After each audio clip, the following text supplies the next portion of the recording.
Pemirsa, terima kasih Anda masih tetap setia bersama kami di seputar Aceh.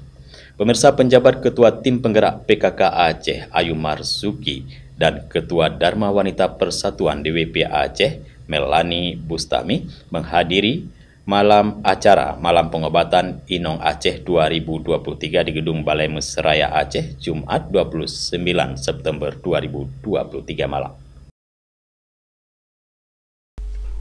Dalam kesempatan ini, PJ Ketua Tim Penggerak PKK Aceh, Ayu Marzuki, menjadi juri kehormatan untuk memberikan pertanyaan kepada finalis Agam Inong Aceh dari berbagai kabupaten kota.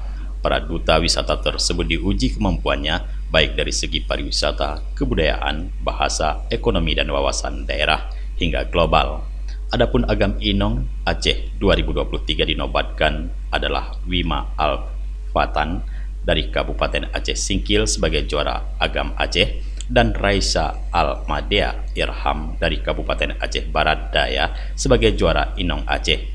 Kemudian wakil 1 Agam dan Inong Aceh diraih oleh Ada Mulyana dan Gebrina Dimah Rizki, keduanya dari Kota Banda Aceh. Sementara wakil 2 Agam Inong Aceh dinobatkan kepada Oge Sultan dari Kota Sebul Salam dan Irma Putri Saifani dari Kabupaten Aceh Barat. Wakil Ketua DPR Aceh Safarudin saat menutup kegiatan tersebut menyampaikan apresiasi terhadap kegiatan pemilihan Agam Inong Aceh 2023 yang digelar Dinas Kebudayaan dan Pariwisata Aceh itu. Ia yakin pemenang ajang tersebut dapat membawa Aceh meraih juara pada ajang Duta Wisata Nasional. Safarudin mengatakan, para pemuda peserta Agam Inong Aceh itu memiliki tugas dan tanggung jawab untuk terus mempromosikan potensi pariwisata Aceh ke kancah nasional dan internasional.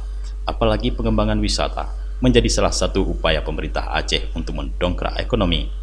Menurut Safarudin, pengembangan sektor pariwisata menjadi salah satu sumber pendapatan baru Aceh di tengah turunnya anggaran daerah dari dana otonomi khusus.